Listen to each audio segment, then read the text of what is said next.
Hey, welcome back to the channel. We have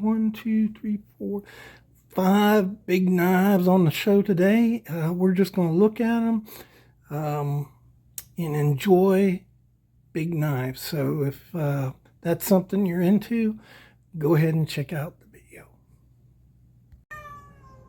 What's the matter?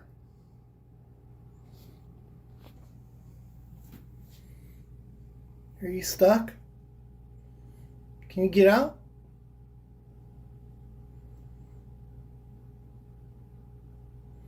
Barnabas.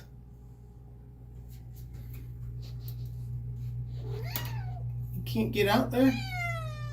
What? You can't get out? You know why? You're too fat. You're too fat to jump out of there. Alrighty, welcome back to the Fortified Castle. Hi all my viewers. Today I'm just checking out big knives because I like big knives. Maybe you do too. And I got some interesting ones. And before we get into the video, I've got a live show tomorrow, Wednesday, January 15th. 5:30 Eastern Standard Time. We're going to try again with Perfect Blade, see if we can't get him on the show talking about how to sharpen knives. So yeah, catch that. All right, first up is this. It's going to be hard to show these. I might need to stand up, but this is a African tribal knife. It is 10 inches long. You can see it's got a really nice leather sheath to it, worn a little bit, but has an inside bamboo cover. And then it's covered by the leather sheath. Old style wraparound stitching design. That's been used since the Middle Ages. So let's take this out and look at it. You got a carbon steel blade, most likely made out of scrap metal, and some pins here on a ram's horn. Haven't cleaned this up or tried to do anything with it. I just left it the way it is. Nice ram's horn handle with some design there. And this is a knife out of Africa, obviously hand produced by some local. You can see the custom designs right there. I think this is probably, I called it a tourist knife. I think it's probably a tourist knife. And a lot of tribes in Africa do this. They'll make things for tourists that come in to make a little bit of extra money. Really nice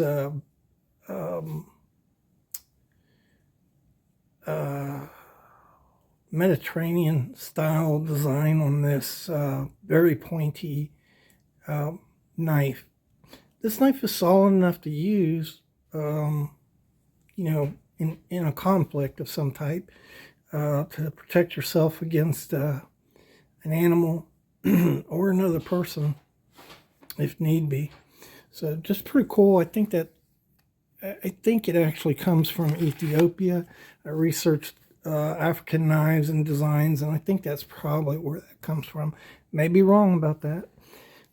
So next up is the F8. So this is a Setme F8, and up in the picture there you see a Setme rifle. These came out, developed, I think the first one came out around 1956, and the Setme was one of those rifles that was quickly replaced, but used in third world countries around the world. And this is kind of an unusual bayonet that was designed for it. This bayonet was also used on the F7 rifle. These rifles were rifles that Spain used. You can, let me see, maybe you can see the Spanish seal there. I'm not sure where that's coming up. So one thing you'll notice about this is it has a slight recurve here. That's not from sharpening. So that's the way this knife was meant to look. It's got a kind of a funky grind line here. And that's pretty much based upon the blade, I think. Is that thing dirty?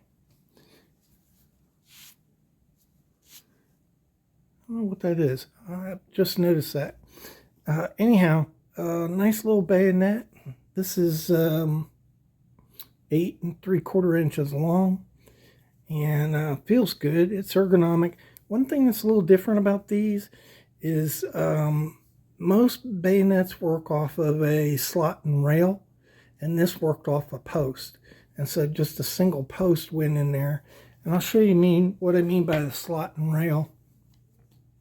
This is a British bayonet, and you can see there are slots here, and it just slid onto the rail and snapped in.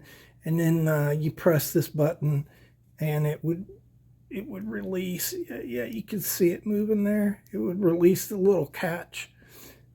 Works off a spring. That's how most bayonets work. Setme was a little different. You still got the catch there. I don't think you can see it. No, you can't.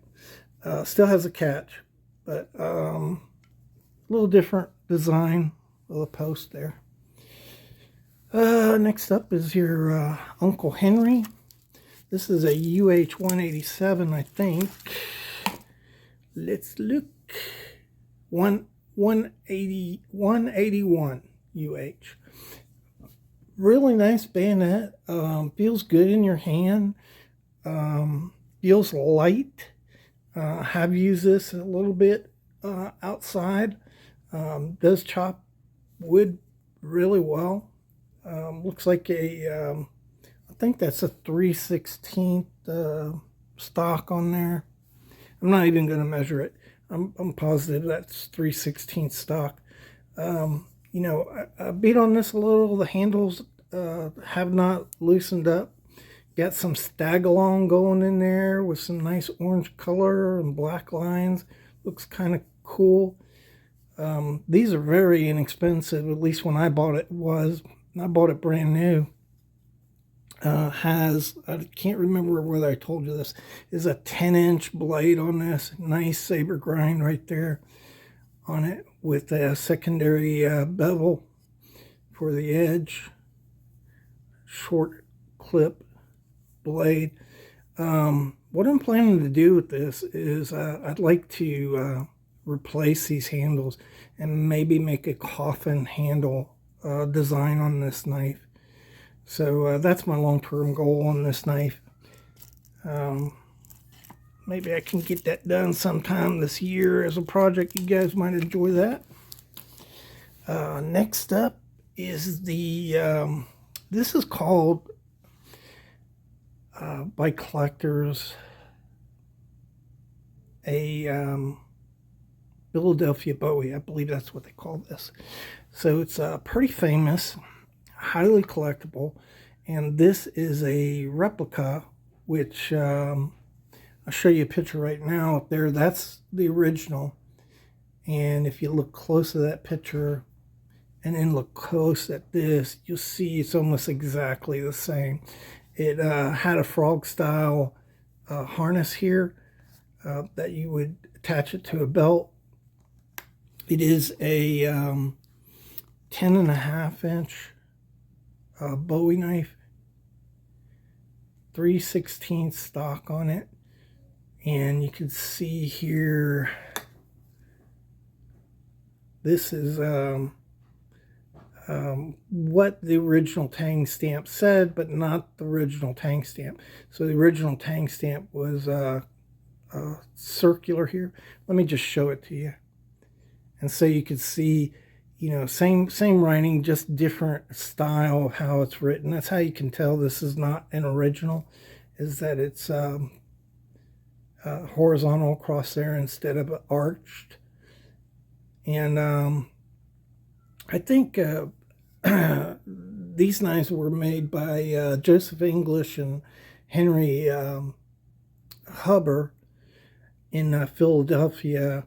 their actual works where they made their knives was in Germantown, Pennsylvania, and I think they put Sheffield Works. They named their works Sheffield Works. I think they did that just to try to fool a couple people that these knives actually came from Sheffield. When the original knives were produced in around 1834 to 1838, you, you, Sheffield knives were considered the best in the world. And so, putting Sheffield Works on there might dupe some people into thinking this knife was actually made in Sheffield. Their distinctive handle, there's a bunch of different models of these available. Original models that were in the United States, and they all have this distinctive multi-pin style handle on it. These were originally silver, the bolsters on it, and then the guard is faithful to the original guards on the knives. So the original guard did look like this. Pretty cool. I don't buy a lot of replicas. This is a reason why you would. You'd pay $10,000 or more to get one of these original. So it's just kind of cool to have something like this and look at it and see the way they used to do things. The sheath also is pretty faithful to the original sheaths. Here's another replica. This knife was found, I believe it was found in the Southwest is where this came from, held in a museum, and the maker of this replicated the knife in being faithful to that one that was found. It's considered a rifleman style Bowie, thin, fairly thin, 1.5 inch blade all the way down, and it's a fairly good sized blade. So it's 11 3/4 inches, but pretty cool. Originally would have had horn handles. I'm not sure. I don't think this is horn. I think it's wood. I have to look at it again, but pretty cool. Good sheath came with it. These ran around $50 on Crazy Crow. They do a lot of replicas, Crazy Crow, for reenactors. Good place to pick you up one of those if you wanted. This is a Filipino fighting knife. The blade on it is 15 inches. I think this is a tourist knife because if you look on here, it has Philippines, 1946, a palm tree, little hut scene going on there. And really nice. The knife is solid on here. Probably again made by scrap metal that was found by an artisan who fashioned this blade. And it actually could be from 1946. One of the things you got to think about is this is, a knife made for tourists. But if you wanted a knife to be really a tourist,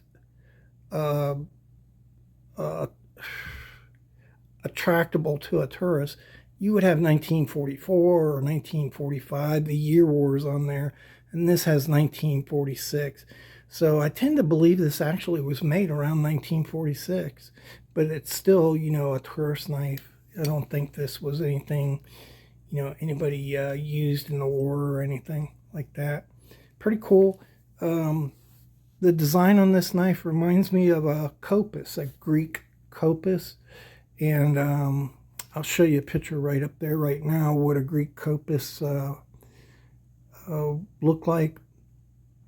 The Greeks, the oldest examples were about 25 inches long, short swords. And later versions of that Greek kopis were around 18 inches. So they had lessen the size of their swords down more to this size right here. So this is 15, and a Greek kopis would have been 18 inches. But I think that's the inspiration for this design right here. Pretty cool. Feels fun. Yeah, I beat on it a little. Yeah, just cool to have. I like having also different examples of knives from around the world. I think that's cool too. You just get a little different flavor from an American-made knife or a Sheffield-made knife. So I hope you enjoyed the video.